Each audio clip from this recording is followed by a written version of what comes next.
جیمز بیکر د سرتیرو وتل ښه ګام دی. افغانستان د بهرنیانو لپاره خطرناکه هیواد دی.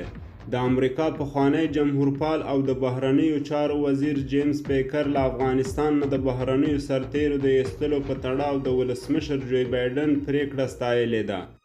جیمز بیکر په خپله تازه څرګندونو کې ویلي چې له افغانستان نه د سرتیرو ایستلو پریکړه یو زړور اقدام و چې باید ژر تر ژره عملي شي. د بیکر په خبر افغانستان د ټولو بهرنیو سرتیرو لپاره یو خطرناک هیواد دی او څومره ژر چې له دغه هیواده د امریکایي عسکر وځي د امریکا او متحدینو په ګټه دی. بیکر وایي افغانستان په وچه کې یو حصار هیواد دی، پیچلې لارې او درې لري او هوښیاران له دغه هیواد سره هیڅ کار نه لري. Peace talks between the government of Afghanistan and the Taliban.